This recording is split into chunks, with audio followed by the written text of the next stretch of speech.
I've always known my destiny. Some search for years trying to find their place in the world. Others never truly find their calling. But not me. I knew from the moment I was born to two guardians, the most powerful warriors in my pack, that I was meant to be a warrior. A guardian. My parents were fated mates. Short for soulmates. Two halves of the same soul. Most werewolves strive to find their mate, the one that completes them. While there are some that see the mate bond as a weakness and instantly reject their mates when they find them, most only get stronger. That's how it was with my parents. The mate bond made them stronger, and they were a powerful couple. As guardians and the strongest, most powerful fighters in our pack, my parents were responsible for ensuring the safety of our Alpha Anders, his mate Luna Callista, and their young son, our future Alpha Rick. It was during an attack from a neighboring pack that thought they could defeat our Alpha and take over that I lost my mother. She died protecting our Luna and their son. I was only 5 years old at the time. During that same battle, my father, while protecting our Alpha, took on 5 of the 8 wolves that attacked our Alpha. They both held their own until other warriors came to assist. However, at the moment my mother died and he felt the tether of his link to her break, my father faltered. One of the wolves jumped onto his back trying to bring him down. When he couldn't, he bit down on my father's back, snapping his spine. Werewolves can heal from many things: cuts, bruises, even small breaks, but not paralyzing spinal injuries. From that day on, my father became a shell of his old self.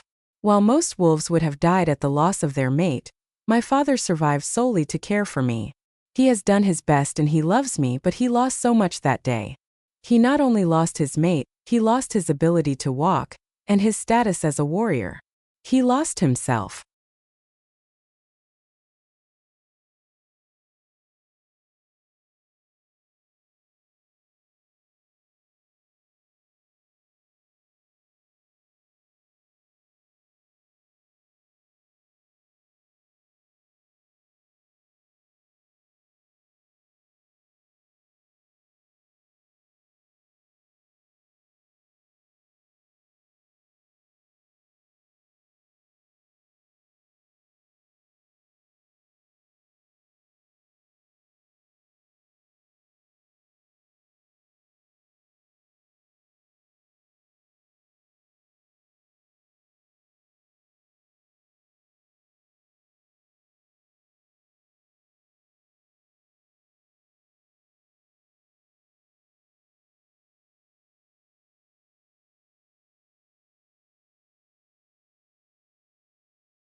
As I walk through the halls of my high school in between classes, my fellow warriors call out to me.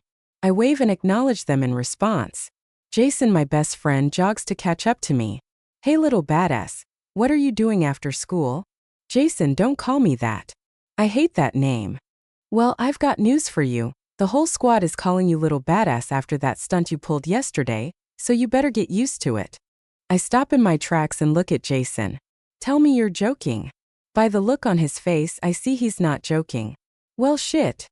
Anyway, he continues, after school. Oh right. I'm doing my usual, hanging out with Dad. And by hanging out you mean training?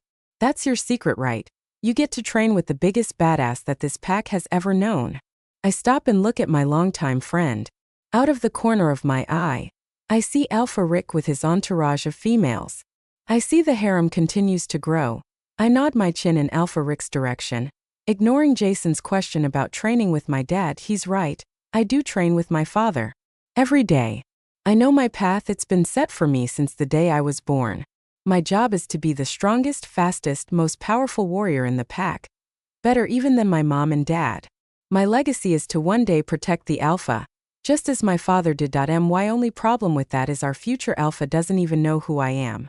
What kind of Alpha doesn't know the daughter of the man and woman that are the sole reason that he and his family are alive? My parents' sacrifices are the reason he is able to be the man whore he chooses to be. And lucky me, one day I get to protect that piece of an Alpha. Don't get me wrong, I understand the Alpha's desire to show off how great he is.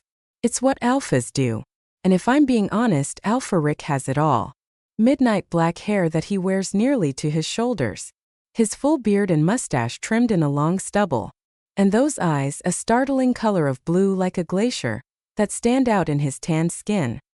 His broad, muscular arms and shoulders sit well on his 6 feet 4 inches frame, which slides into a sharp V at his waist, sliding into narrow hips, rounded out by strong muscular legs that pants and jeans can't hide.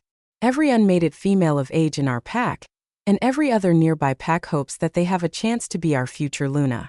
And if not the future Luna, at least to have the possibility of becoming the gorgeous alpha's girlfriend and maybe being taken as a chosen mate. Hence the harem that I watch as he stands among his members, showing nothing but arrogance and strength. Even his name means brave. Strong and brave. It's a thing with our alpha family. The men are all named based on origins meaning courageous or brave. And so far it's true. Our pack is strong, one of the largest and definitely the strongest in the country. Our alpha is a powerful force, leading by example.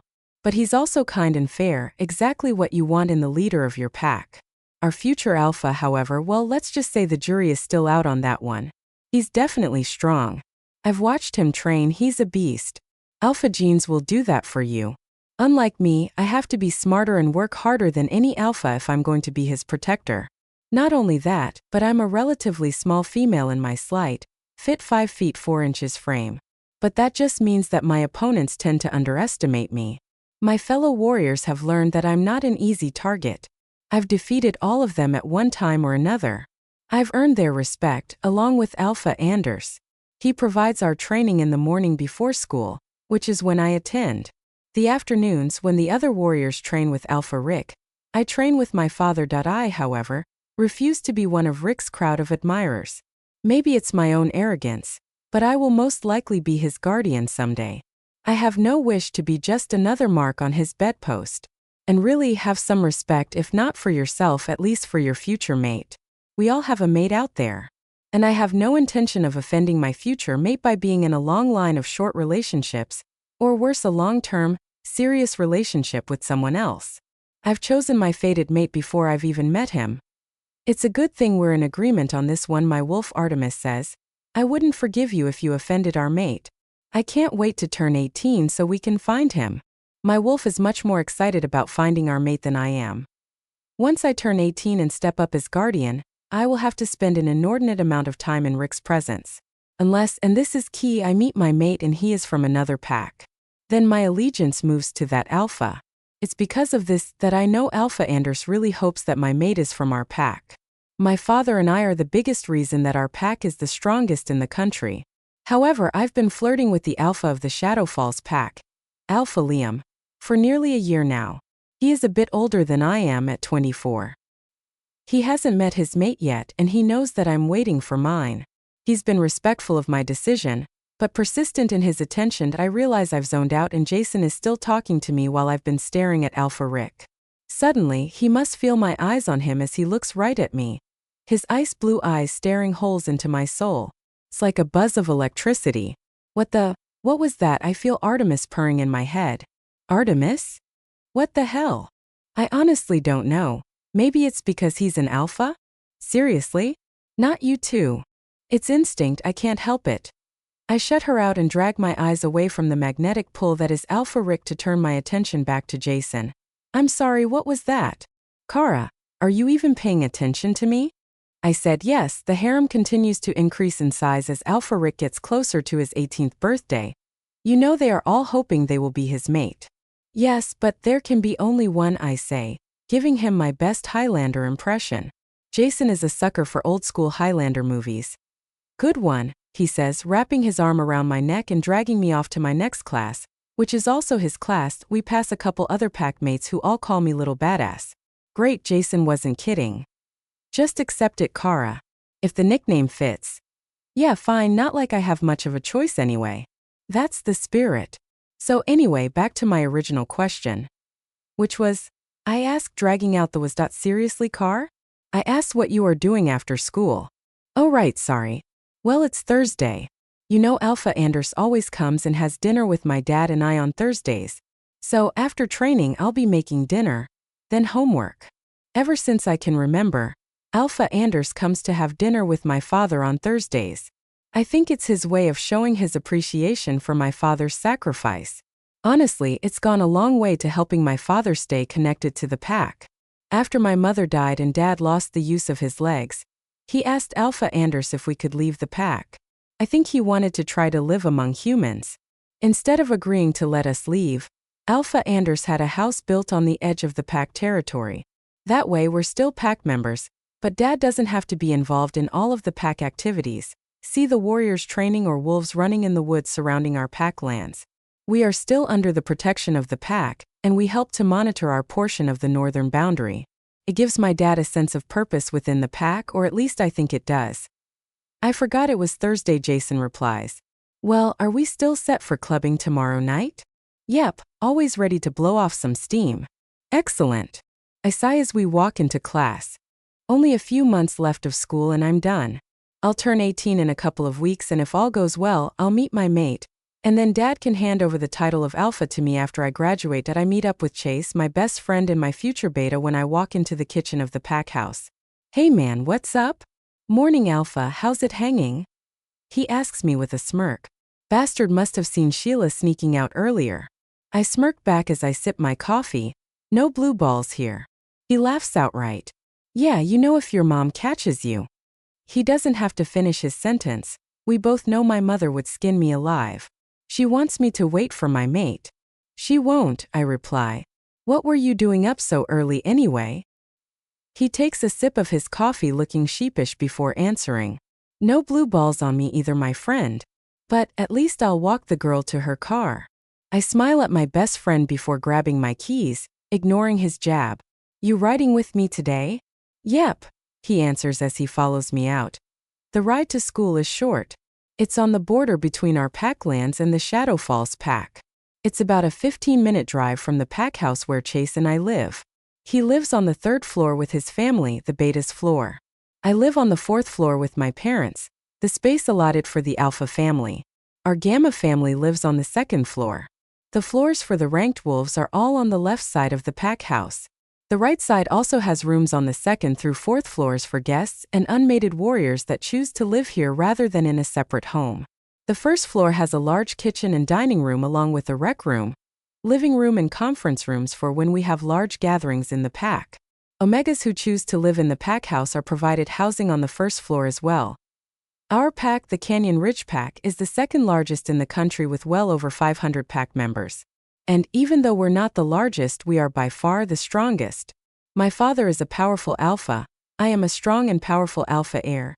And technically we have 2 guardians, although I've never met the daughter of the man and woman that saved my family's life. I've heard the stories my entire life. My mother created a memorial for Lily Nelson, the guardian that gave her life to save both my mother and me. She visits the memorial at least once a week to leave fresh flowers and, as she says, to let Lily know that her sacrifice is not forgotten and was not in vain. I say my own silent thank you to Mrs. Nelson, and I promise to look after Kara for her. My father has dinner with Clint Nelson every week. I've attempted to join my father, but he says this is his time with Clint. Even my mother does not join them. Dad has been trying to get Clint to become more active in the pack for years, even offering him a position as lead trainer for our warriors, but he won't budge. Somewhere along the line he was labeled as the Broken Warrior. While my father threatened to punish anyone that called Mr. Nelson by that name, it didn't matter, the name stuck. I can understand why. He was the best warrior in our pack and now he's a paraplegic. He's been in a wheelchair for nearly 13 years. He and his daughter live right on the edge of our pack lands and the entire pack has been ordered to give them space. The daughter is around my age, according to my mother. I guess she spends all her time taking care of her father. We pull into the school parking lot and head into school. Chase and I are immediately surrounded by females. They are all hoping to be the next Luna or Beta female. Most would just be happy to say they slept with one or both of us and were happy to oblige. However, I would never take any of them as my Luna, unless she was my fated mate. But I'd be hard-pressed to take a mate that had happily slept with me and or my beta and who knows how many other as it a double standard. Yep. Do I care? Nope. Hey Rick. Got any plans for the weekend? A redhead asks. I think her name is Jessica and I'm pretty sure she has slept with both Chase and I. One look at Chase and I know I'm right. Not yet, why? Well, my friends and I are going to Dark Moon on Friday. and we were hoping you and Chase would like to join us. It'll be a lot of fun. She tries to give me a seductive look, and I know what kind of fun she's referencing. I look at Chase again and I can see we're in sync. Yeah, I think we can make it.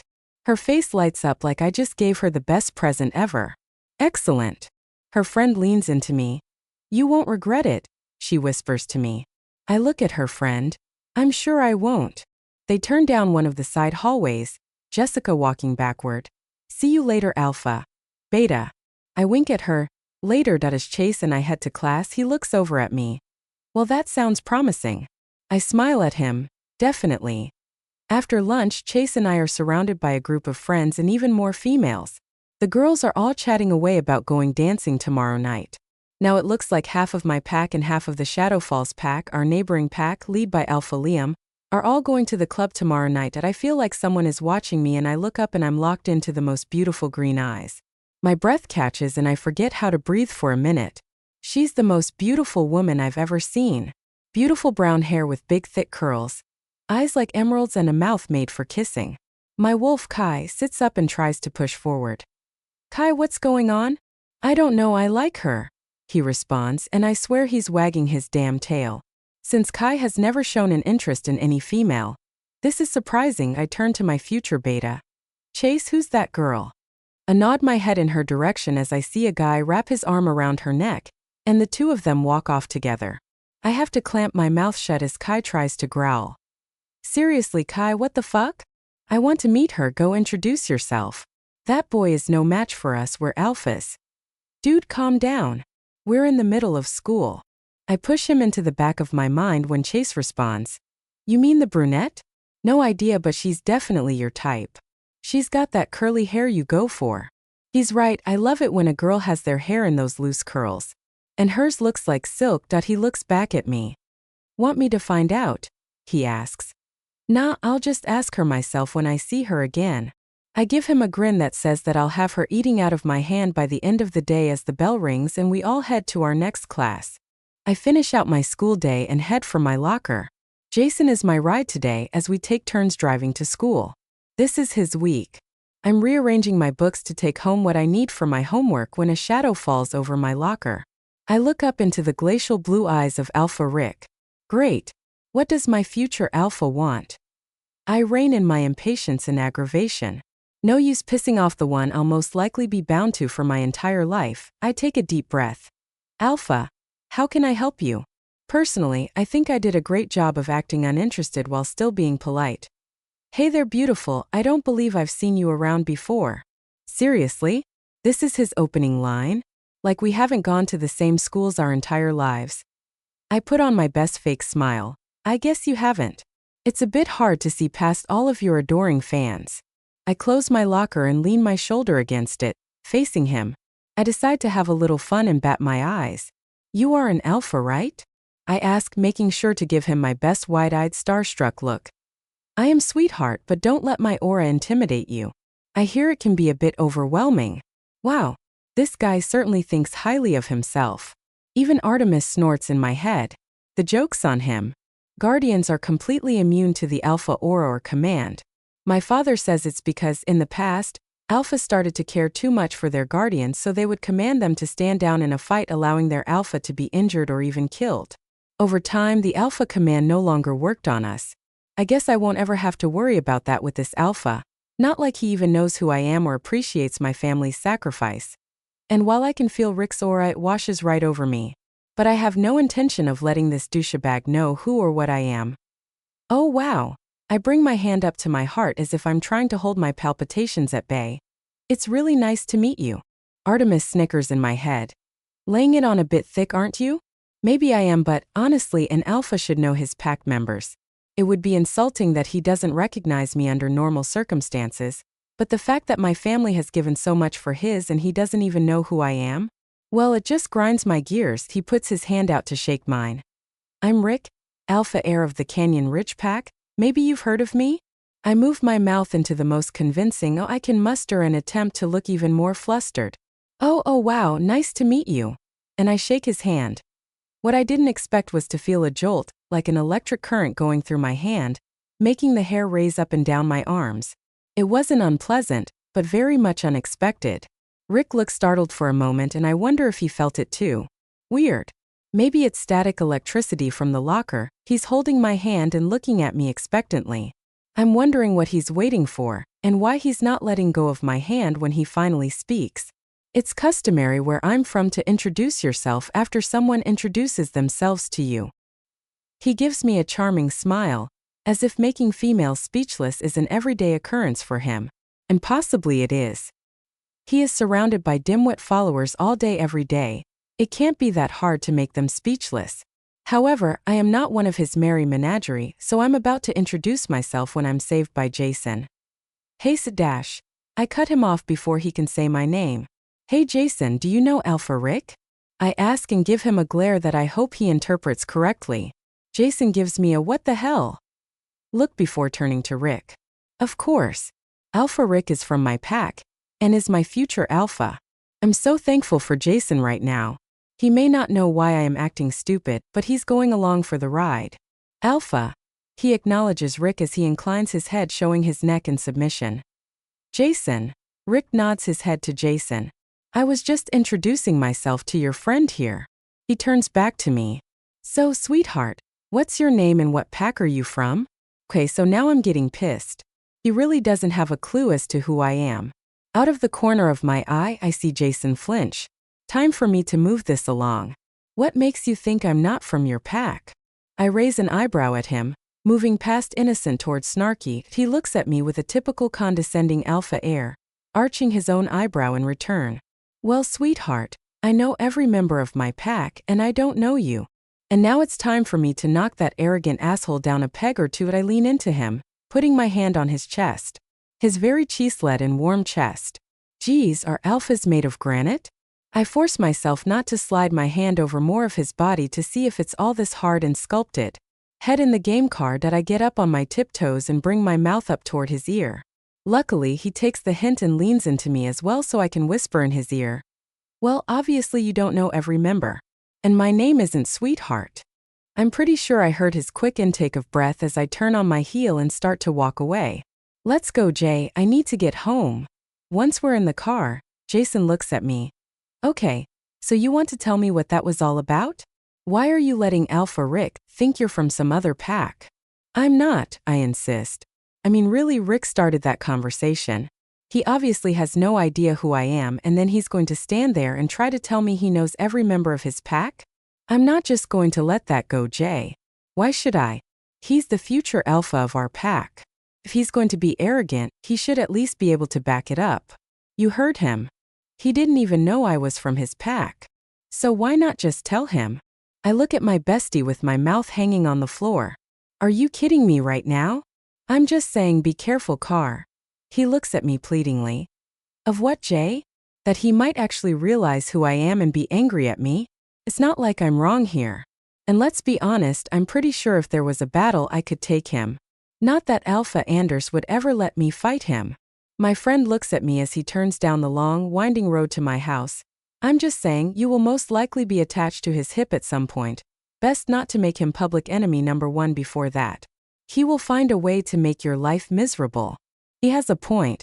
When Rick becomes alpha, if I haven't found my mate, my role as his guardian will officially begin. Then I could be stuck with the Playboy alpha and all of his entourage for who knows how long.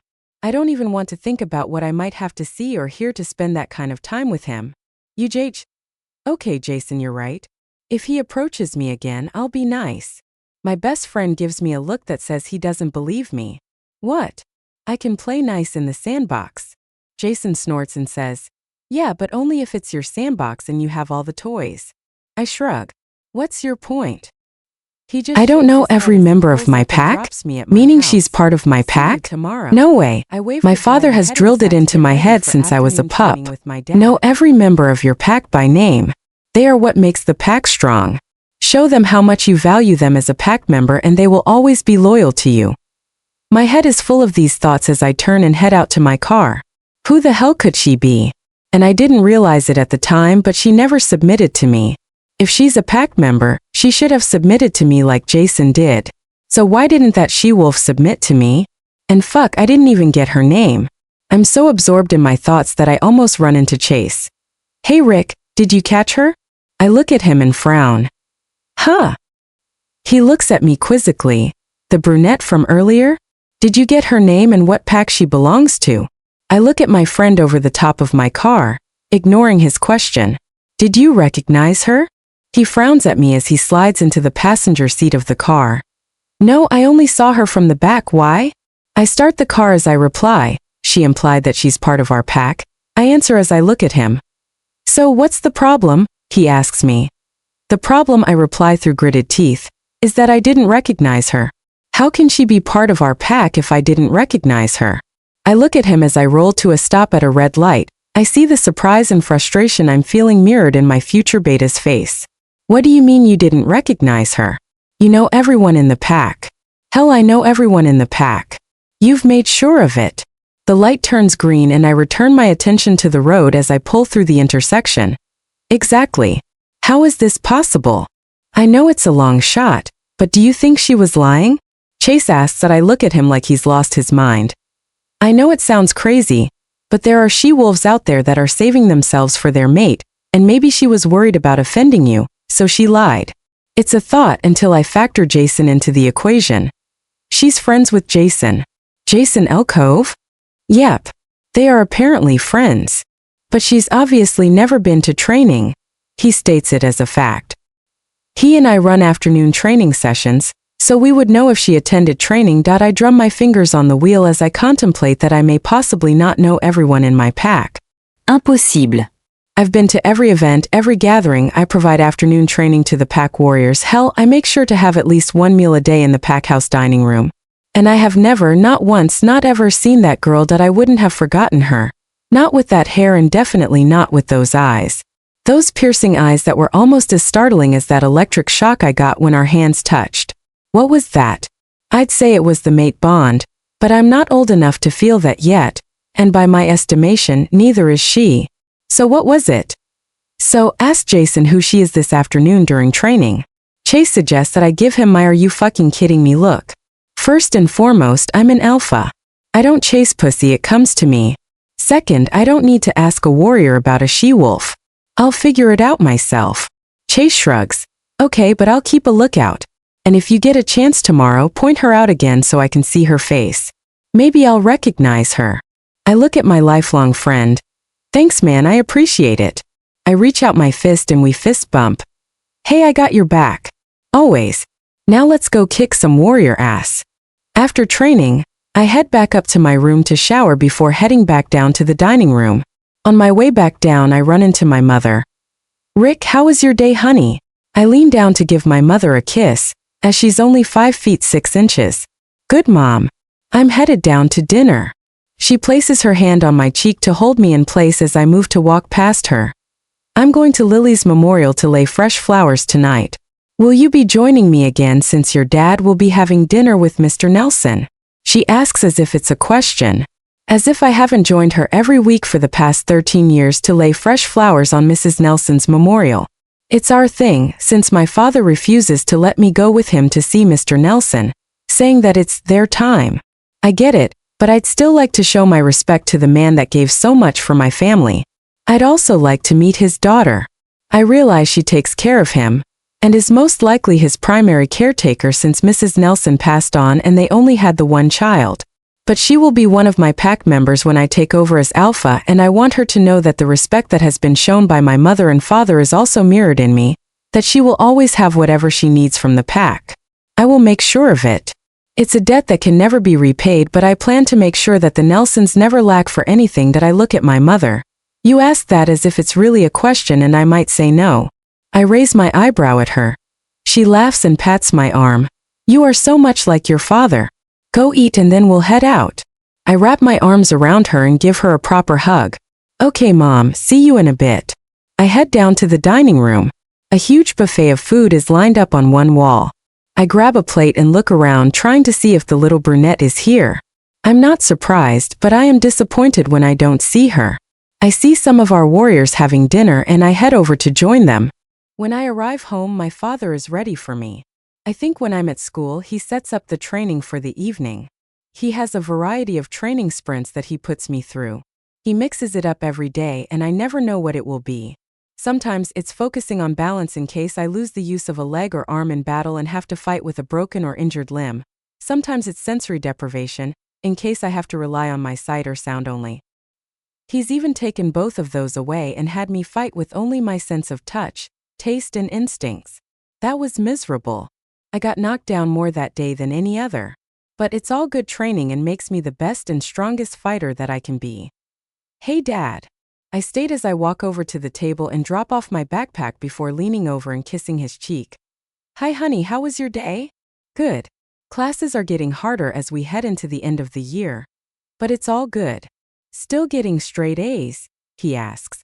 My studies are just as important as my fighting skills. You can't just rely on the muscles in your arms and legs, Kara. You have to use the muscle that's in your head as well. He's made sure that I focus my studies on anatomy, physiology, and chemistry. The latter is so, if I'm ever poisoned, I can identify the poison and find what I need to heal myself. Some of my training over the years has been to have my father give me poison so I can see what happens to my body and how I react.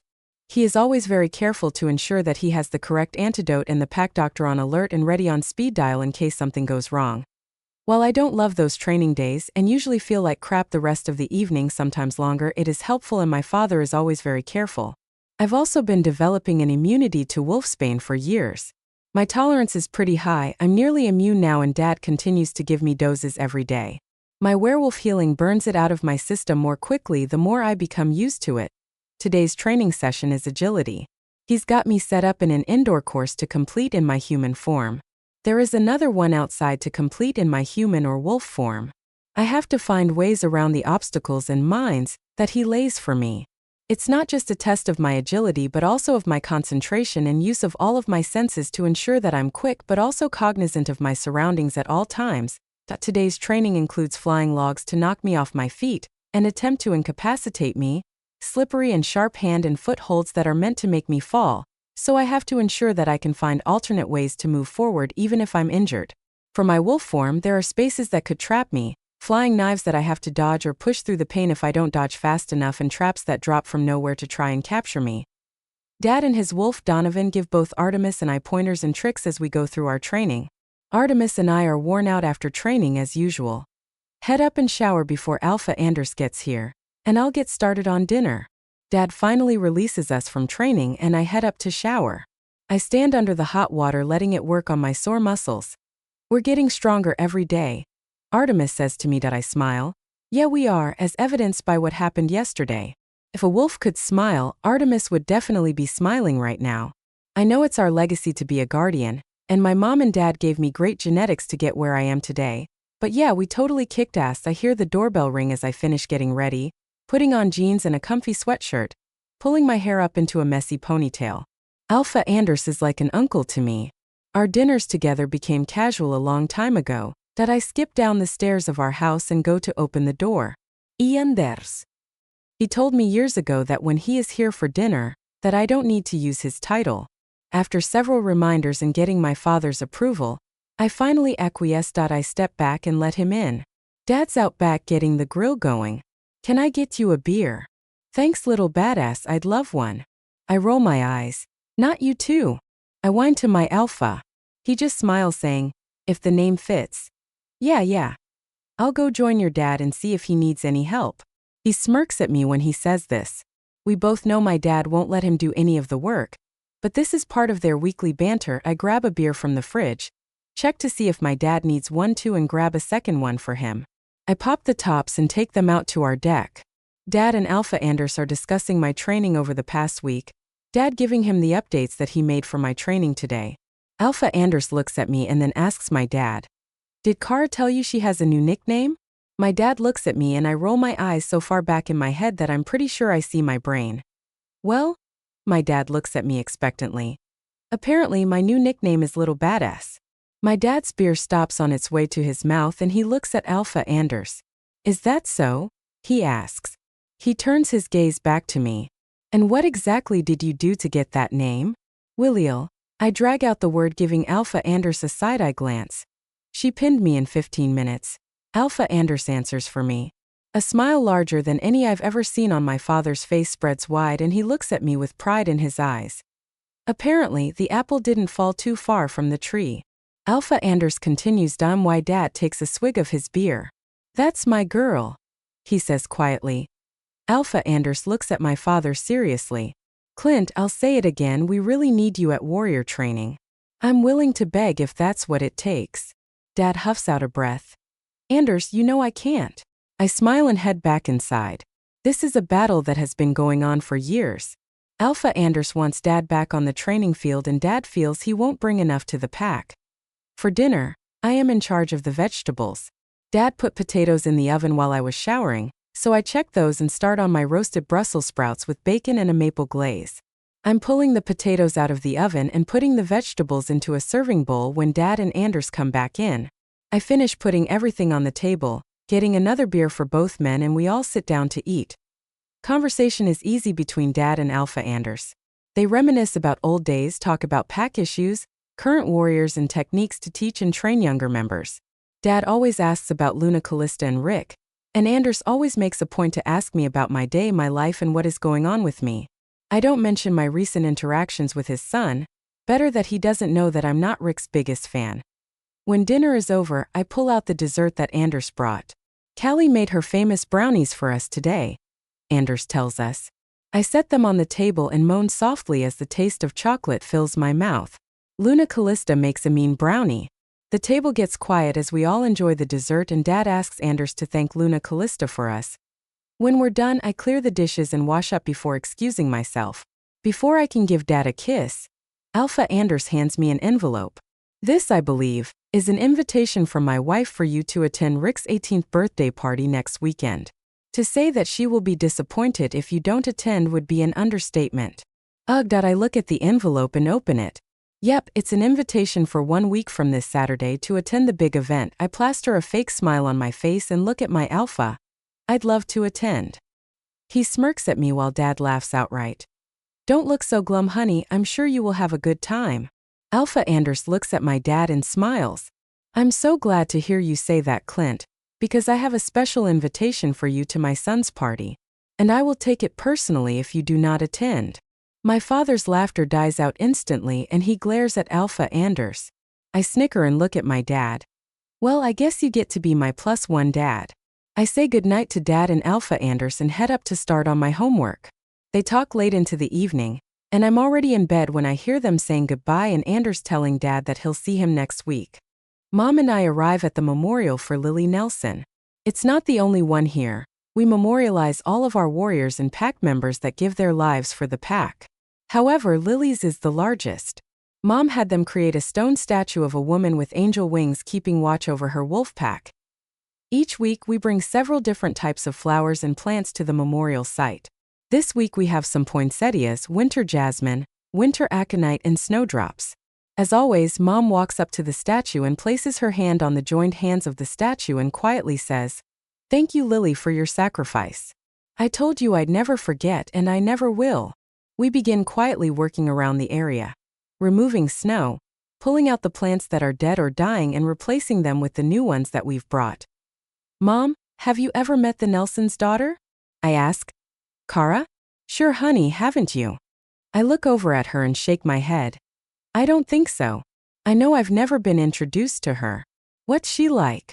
My mom continues her work as she answers my question. She's a sweet girl, quiet and smart.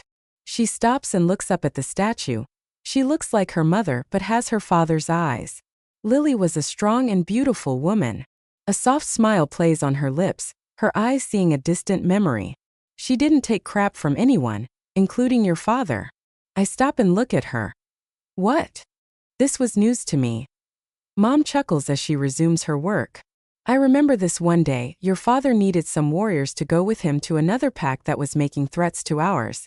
He planned to give the pack one last chance to change their mind about going to war by reminding them of the strength of our warriors. Lily was pregnant with Kara at the time, and so your father thought it best if she remained behind. She starts laughing and presses her hand to her stomach as she continues. She told your father that being pregnant didn't make her any less of a guardian, and if he thought that he would be leaving her behind when they were giving a show of strength, then he had another thing coming. He tried to give her his alpha command, which didn't work, so she challenged your father to a battle, saying that if he won, she'd stay, but if she won, he'd stop this and let her go. My mom had started staring off into space again, lost in the memory. I interrupted her silence. So, I'm guessing that he didn't win? My mom started laughing again. Didn't win? Lily had your dad pinned in under 15 minutes. I'd never seen anything like it before or since. Your father was so strong and sure of himself that he couldn't believe it. Clint just sat back proudly and watched his wife take your father down like it was nothing. So they went to the other pack, Lily included, showing that we not only had a strong alpha, but also 2 guardians at full strength, and the other pack's alpha backed down. When they got back, your father assigned her to me and later to me and you as our guardians. What happened to the other pack? I asked. The alpha was greedy but not smart and definitely not as strong as he thought he was. Soon thereafter, he challenged Alpha Leander, knowing that the pack didn't have any guardians and thought that made them weak. Alpha Leander won. The author Alpha was killed and the pack and lands were absorbed by the Shadow Falls pack. I look at my mother. How had I never heard this story before? Wait, Alpha Liam's father defeated the alpha of the pack that wanted to attack us? Why didn't Dad just fight him and take over the pack? Your father didn't want a war, as I was pregnant with you at the time. He was afraid that something might happen to me, you or both of us, and it was not a risk that he was willing to take and he didn't need to. At the time, our pack was the largest and strongest in the country. That war with the Shadow Falls pack and the subsequent absorption of the warring pack is what allowed Shadow Falls to become the largest in the country, but we've remained the strongest. They paid a heavy price though. That was when they lost Leander's mate and Liam's mother, Luna Estella. He was only 6 years old at the time. Leander was never the same after he lost his mate. He held on as long as he could, but when Liam turned 16, he finally gave up and let the goddess take him. Liam has had a hard road and took over as alpha at a very young age. It's a lot for a young man to take on, but he has handled himself and his pack very well. Your father offered to mentor him and he was and is agreeable. It's why we have such a strong alliance with them even today. I couldn't imagine being the alpha of my pack for 2 years already. My life has been relatively easy compared to Alpha Liam's. I'd never given much thought to when he became alpha. I remember hearing of his father's passing and him taking over as alpha, but I was only 10 years old then and didn't think much of it. Now I couldn't imagine taking over my pack while mourning the loss of my father. Having already lost my mother, I mull all this over while we walk back to the pack house. When we return, Mom asks me to join her in her office. This is not good, since that is where I get all my talks. We enter her office and she goes to the sideboard and pours us both a glass of wine. Have a seat, son. I take a sip of wine and look at my mother. Have I done something to upset you, mother? I ask instead of sitting. She stands at her window overlooking the back of the pack house and the surrounding forest. I know about the girls, Rick. She states, but still doesn't look at me. Shit. I thought I was being careful. How did she know? Before I can come up with a response, she turns to look at me. Surprised? I am the Luna of this pack. What kind of Luna would I be if I didn't even know what was going on right under my nose? A smile briefly touches her lips before it's gone again. Honey, you're going to be the alpha of this pack soon. Hopefully on your birthday you'll find your mate and you can finally settle down. But, as a woman, I can tell you that you are setting yourself and your mate up for a rough road if you continue to have a rotating door of females from this pack in your bed. Take it from me, the role of Luna is hard enough without having to deal with jealous, spiteful females in your pack trying to find ways to make you look or feel inadequate. I understand you are a young alpha male, but if you're going to continue with this, at least consider females from outside the pack, so your future Luna doesn't have to see your previous lovers daily or worse, hear all about your time with them. This had to be the most uncomfortable conversation I've ever had. I look at my mom, a woman who is kind, loving, gracious, and fiercely protective and loyal to her pack.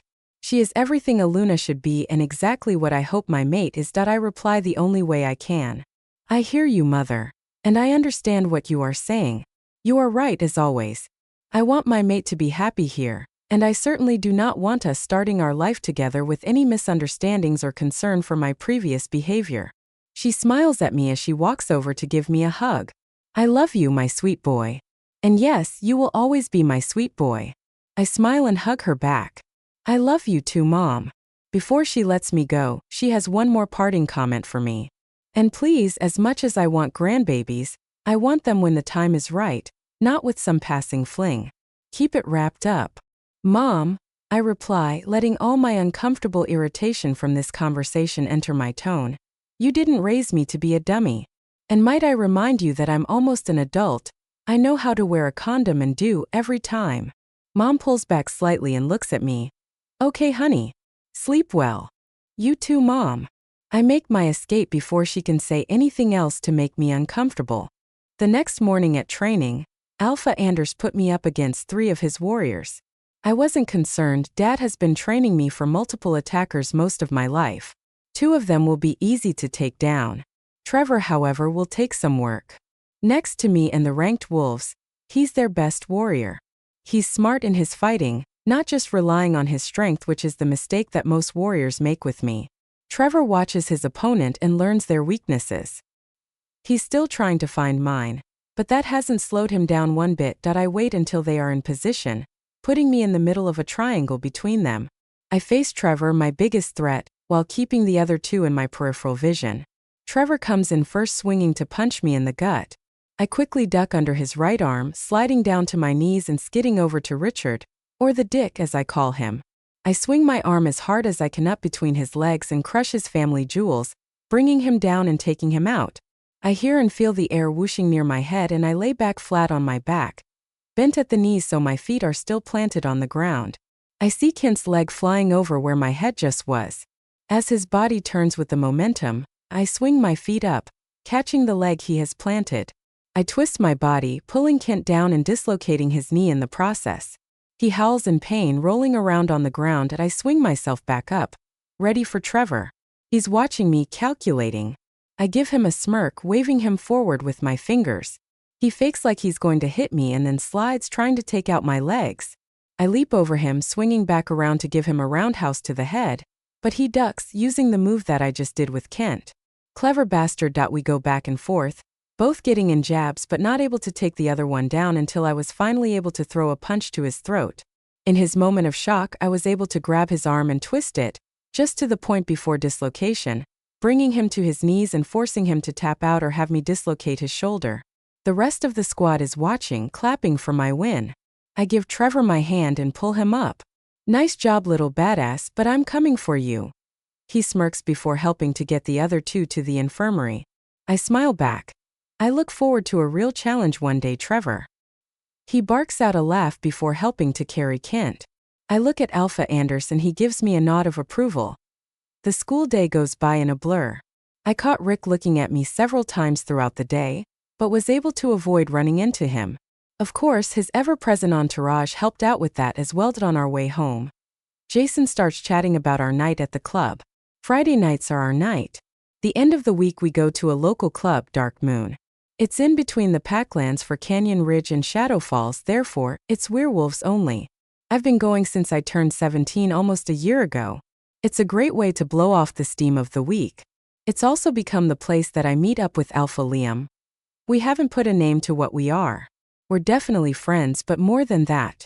He knows that I am waiting for my mate, so we're not exactly friends with benefits, but he respects my choice and doesn't pressure me for a sexual relationship. He's older than I am by quite a few years, him being 24 and me only 17. But unlike a certain future alpha of my pack, Liam knows who and what I am. He appreciates me for who I am and has left no question that he would be more than willing to take me as his chosen mate. He is also aware that at my age, I haven't been able to potentially find my fated mate, so he is being patient, and I think he's secretly hoping that we're fated mates. In truth, I am too. I like Liam a lot. He's everything an alpha should be.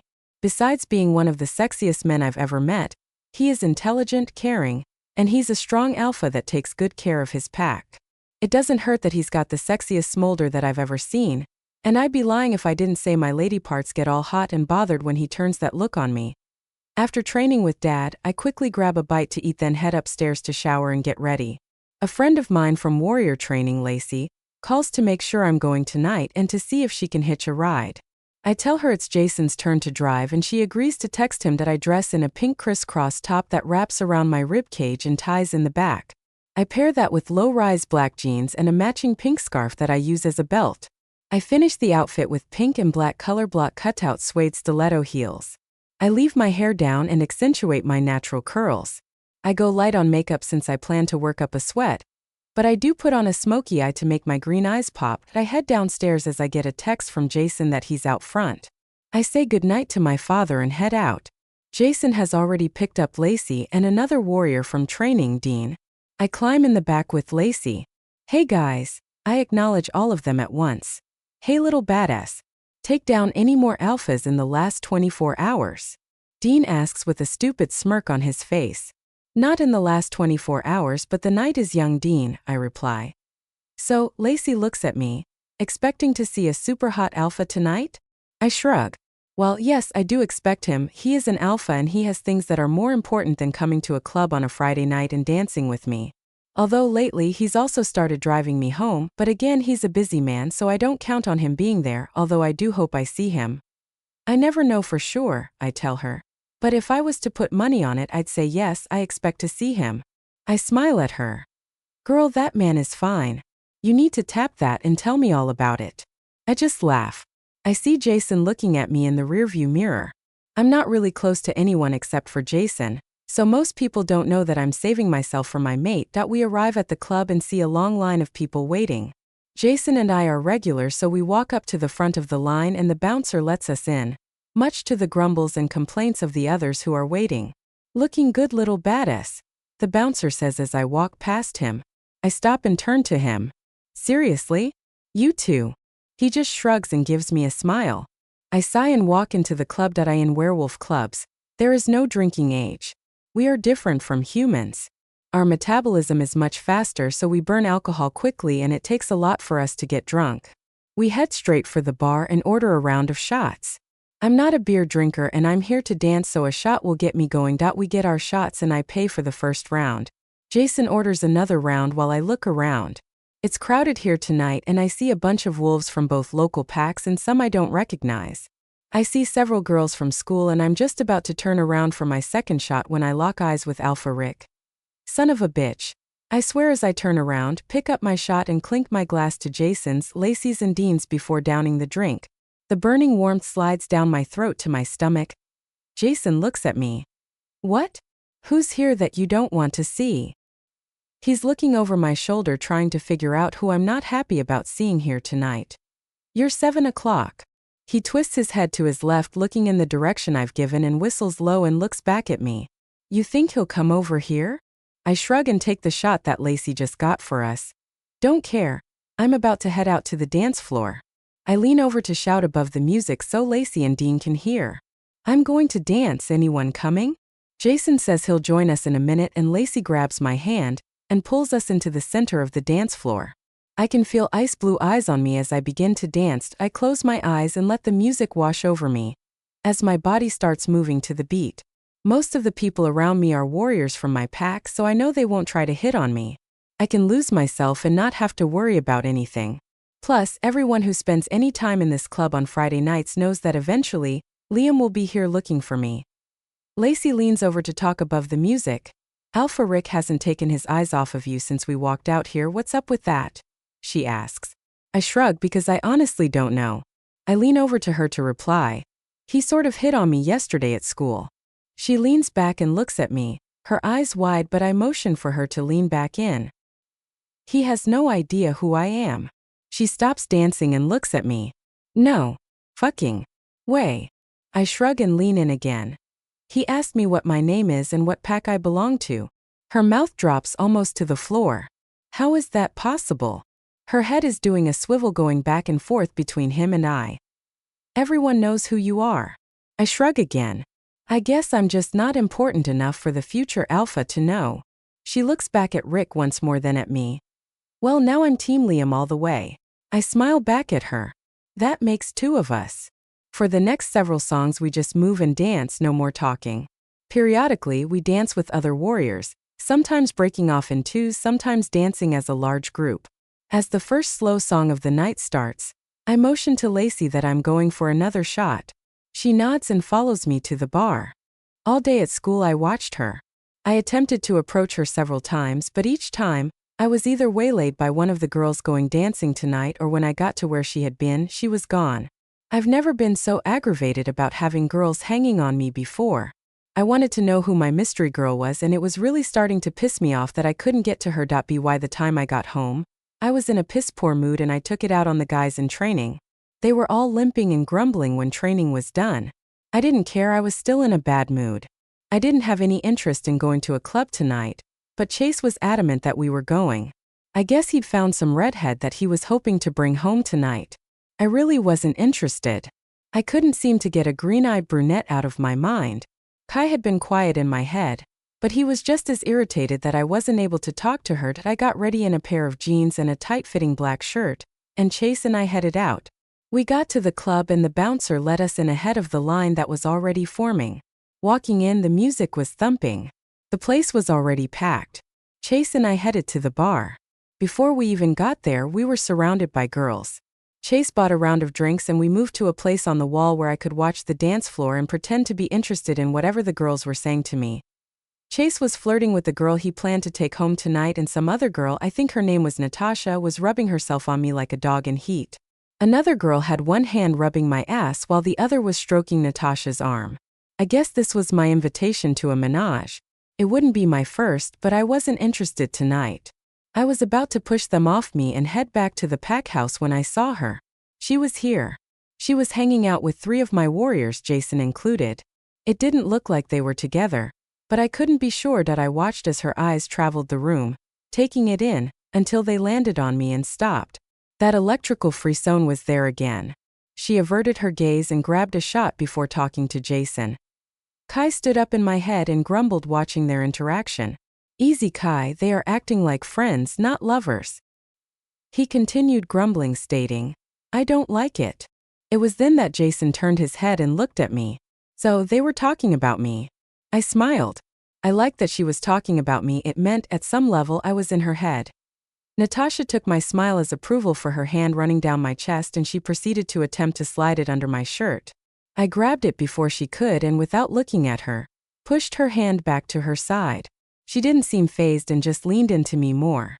While I'd normally be all in, tonight it just feels desperate. I watched as my mystery girl went out to the dance floor with Lacey. She immediately began swaying her hips to the music. Damn, that girl is hot. I felt my dick getting hard watching her, and Kai started pacing in my head. He didn't like her surrounded by guys while she was wearing that hot as fuck outfit and swinging her hips for everyone to see. As I watched, Lacey leaned in and said something to her. She replied, and Lacey looked shocked before looking at me. "What the fuck? What was that look?" Lacey looked disappointed. In me. Now I'm seriously getting pissed, and I'm about to head out to the dance floor when I see her head off in the direction of the bar where Jason and Dean are still standing. "Excuse me, ladies," I say as I push my way through the throng of females. Chase sees me and pushes himself to my side. "Everything okay?" I look at my friend. "I don't know, but I intend to find out." Chase smiles at me. "Need a wingman?" I start walking away. "I'm good." I toss over my shoulder as I move toward her. I'm stopped every couple of steps by girls that want my attention. I smile and gently push them out of my way, but it's taking me too long, and the slow song ends before I can get to the bar where she is doing another shot. She starts walking back out to the dance floor when the DJ announces, "This is for Canyon Ridge's own little badass." My pack members go crazy, my warriors in particular. I see my girl stop, shake her head, and look at the DJ as Who Runs the World by Beyoncé starts playing. She smiles and blows a kiss at the DJ before lifting her hands above her head and joining a bunch of other girls in the center of the dance floor. She obviously knows the song, along with every other girl on the dance floor. They are singing the song to each other, sassing the guys out there watching them, following some of the moves from the video. I lean back against the bar, ordering another beer. As I'm watching, Alpha Liam comes to stand next to me, ordering his own beer. She's something, isn't she? The fuck? Even Liam knows her. Yeah, she is. I answer because I don't want anyone to know that I have no clue who she is, while everyone else seems to know exactly who she is. When the tempo picks up and the staccato starts, she starts shaking her ass back and forth so fast it makes my dick instantly stand at attention. I'd love to have her riding my cock like that. Fuck, I need to get myself back under control. Liam gets his beer and takes a swig, still watching my girl. My girl? When did I even start thinking of her that way? But Kai purrs his agreement in my head. The girls have taken over the dance floor, lips syncing to the guys surrounding them. When the song ends, the girls howl their dominance as the guys blend back in. As I'm watching, my mystery girl sees me. Wait, no. She sees Liam and winks at him. What the Actual. fuck? You're a lucky man to have someone like her in your pack, Liam says to me without taking his eyes off of her. But if I'm being honest, I have every intention of stealing her away as soon as I can. He looks at me as he says the last part. He's dead serious. Kai snarls in my head, telling me that I need to stake my claim on her. Kai, chill out. She's not ours, and he hasn't convinced her to leave. We don't even know if she's our mate. I force him farther back into my head so I can focus on my conversation with Liam. Liam is an intelligent alpha. If he wants her, there is a reason beyond her being beautiful. Maybe I can get more information from him to figure out who she is. Good luck with that. I haven't lost a warrior to another pack yet, I say, hoping that I will get something more from him. That he stops with his beer bottle on his way to his mouth and turns his full attention to me. You have no idea who she is, do you? Shit. Fake it till you make it. Of course I do. She's a warrior in my pack, I say, shrugging as if it's obvious. A smile that promises nothing good for me spreads across his face. Right. Well, maybe there is hope for me after all. He puts his beer bottle on the counter and turns back to the dance floor as a slow song starts. And that's my cue. See you around. I watch as he moves out to the dance floor. My brunette locks eyes with him, and the smile she gives me takes my breath away. I want her to smile at me that way. I want her to look at me the way she's looking at Liam, like he's the only man in the room. I watch as she slides her arms around his neck and he puts his hands on her waist, sliding them over her ass, pulling her closer to him as he nuzzles her neck with his nose. Kai is prowling and snarling in my head, giving me a headache.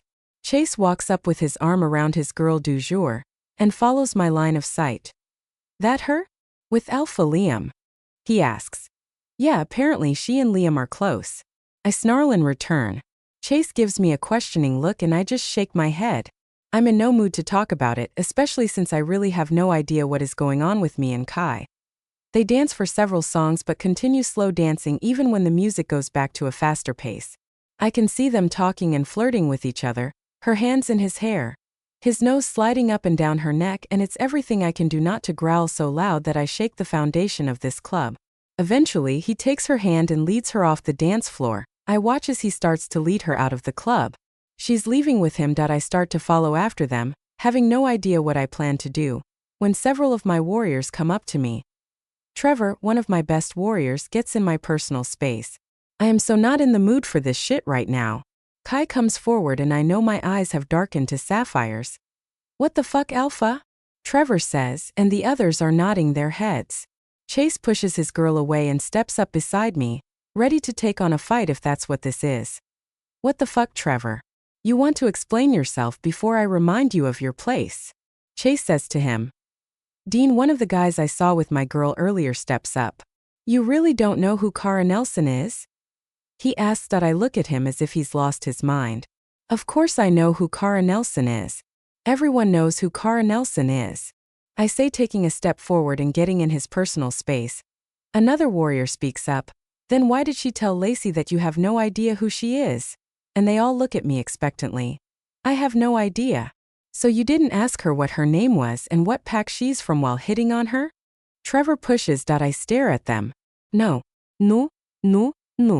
This can't be happening. I've never actually met Cara Nelson. What does she look like? I ask with a really bad feeling in my gut. Trevor looks at me. She's the one that just left with Alpha Liam. I feel my world tilt on its axis. Please tell me this isn't happening. My mystery girl, the one that didn't submit to me. The one that I completely insulted by not knowing who she was. She's the Broken Warrior's daughter. My guardian. When I saw Alpha Rick heading toward the bar where I was standing, I immediately moved to go back to the dance floor. Right about that time, the DJ announced the dedication of Who Runs the World to me. All the warriors in my pack begin to cheer. Bastards. I know they did this on purpose to try and embarrass me. Joke's on them, I'm totally going to own it along with all the other female warriors. Lacey and I take the lead and rock the song. More and more girls join us, and it's total attitude until the song is done. Then, like the rock stars we are, we howl our dominance to our male counterparts. When I look up, I see Liam smiling at me. Oh goddess help me, that smolder. Good thing these jeans are dark because a line of heat just went straight south, and now there's most definitely a wet spot giving away my desire for that sexy man. I dance through another couple of fast songs, knowing Liam is waiting for the next slow song. As soon as it starts, he heads my way. The dancers make a path for him, and it's like no one else is in the room. I'm locked onto those sage green eyes. His are a much lighter shade than my own, but there is so much intensity in them that my heart starts to beat faster, and there's a flutter in my stomach that as he walks up to me, I slide my arms around his neck as he slides his down to my ass, pulling me closer and sniffing my neck. His mouth slides up to my ear and he whispers, "Hello beautiful, still saving yourself for me?" I can't help the purr that escapes before I reel it in and give him my standard response. "You know I'm saving myself for my mate." He pulls back enough to look me in the eye. "Right, saving yourself for me," as I said. I can't help but laugh. Cocky alpha, he pulls me close again, and I close my eyes and just enjoy the feel of being in his arms. His smell, his strength, his witty humor, his undeniable sex appeal. Everything about him attracts me to him. As we dance, he continues talking softly in my ear. "You look hot as fuck, baby, did you wear this for me?" I lean back to look him in the eye, giving him my best smirk. "Maybe." A soft growl rumbles in his chest, and damn, my little thong can't keep up with the river of warm wetness this man is causing to flow. He smiles, and I know he can feel my nipples harden against the vibration in his chest. Leaning in, he rubs his nose against mine. "Someone seems to like the sound of my growl." "Perhaps," I reply as I slide my fingers into the back of his sandy blonde hair. Hair that is also a few shades lighter than my own. He keeps it short because it's curly and becomes unruly when he lets it grow long. I love the thickness of his hair, even short, and I gently scratch my nails on his scalp. We're still swaying back and forth, not paying attention to the music at all, just lost in each other. I can feel his hard length pressed against me as we dance. "I love the way you smell, but if you keep perfuming the air with your arousal, baby, I'm going to have to get you out of here. No one but me gets to smell that." I chuckle as I lean up to whisper in his ear. "Well then perhaps you should stop doing things that turn me on, Alpha." I intentionally call him Alpha instead of Liam because I know it will get another growl out of him, and I'm not disappointed. This one is stronger and much more possessive. It's a tightrope that I walk with Liam. I don't want to tease him into thinking he'll get something from me that I'm not willing to give, but I also feel fairly confident that he will be my mate. And he knows how I feel about waiting for my mate. Is he waiting for me? I don't ask and we don't discuss it, but he's a 24-year-old alpha male. I'd be foolish to think that he is waiting to make sure that I'm his mate. But I also know that if I asked him to, he would. But that's not fair. So basically, all this teasing is just a really long bout of foreplay. The possessive growl has really got me turned on, and the heady scent of my arousal gets even stronger. Liam pulls my hands off his neck and gives me a smile. "Don't say I didn't warn you," he says, and he leads me off the dance floor and to the entrance of the club. I smile and wave goodbye to my friends as we head out. Once outside, Liam puts his arm around me. "Are you cold, baby?" Normally, werewolves can handle the cold, but in my human form, I can only take so much, and it's the dead of winter. I am a bit, but I'm okay until we get to the car. We get to his Ford Raptor and he opens the door and lifts me up into the passenger seat. He leans over the seat and I nuzzle my nose against his neck. His growl of pleasure vibrates against my nose and cheek, and he pulls a jacket from the back and lays it over top of me. "Keep that up, love, and mate or no, you'll be in my bed tonight." He looks at me for a minute to see if I'm willing to keep going, which I'm not, so he gives me a quick kiss on the lips and closes my door. He jumps into the driver's seat, turning the car on and the heat to max. He looks over at me. "Interested in getting a coffee? There's an all-night cafe not far from here." I look at him and smile. "Absolutely." We get to the cafe, and there are only a few other people here at this time of night. We get a booth by a window and Liam sits across from me. We order our coffee and Liam orders a steak and potatoes. I order a slice of apple pie, knowing Liam will help me eat that too. When the waitress is gone, he reaches out and takes my hands in his, looking at me intently. "Tell me about your hopes and dreams, Kara." Whoa, that got intense fast. I look at him and smile, feeling the need to deflect this conversation. I give a smart-ass response. Well, Liam, I like romantic dinners and walks on the beach. He rolls his eyes at me, but I continue. I also love a man that knows how to dance and appreciates a strong, intelligent woman. His answering smile could brighten a cloudy day. Then apparently, I'm the man for you. Our waitress returns with our coffee and he releases my hands. When she leaves us again, he is looking down at his hands, folded together as he softly beats them against the table. He nods his head as if he's decided something, then looks up at me. Look, Kara, I know where you stand waiting for your mate and I respect that. I want you to find your mate, and I hope to hell it's me. But I need you to know that if it isn't me, I want to take you as my chosen mate. I reach back out to take his hands, but before I can reply, he continues. I know I've told you this before, but I need you to know that I'm serious. If I'm not your fated mate, and if you don't find your fated mate, I really want you to consider taking me as your chosen mate. Hell, even if you find your fated mate and you can't stand him, I'm here and I'm willing. I can make you happy, Kara. You can have everything you want. And unlike most women who want the prestige of being a Luna, I know you want respect to continue your warrior training, and to be treated as an equal by the alpha in the pack. I am not intimidated by your strength and ferocity. I find it incredibly sexy. I'm not saying I wouldn't want to protect you and our pups when we had them, but I also know that as a guardian and a powerful warrior I wouldn't have to, that you could and would protect yourself and our pups. I would love you, put you first in my life, there would be no one for me but you. I know it's a lot and you're still a couple months away from your birthday, but I need you to know that my feelings for you are real.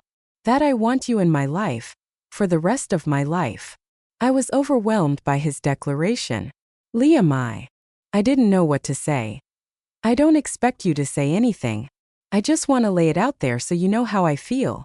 The waitress returns with Liam's food and my dessert. I watch as he starts cutting into his steak. Liam, I care for you very deeply. I hope with all my heart that you are my fated mate. But if you are not, I will take what you have said tonight into consideration, I promise. His smile lights up the room once again.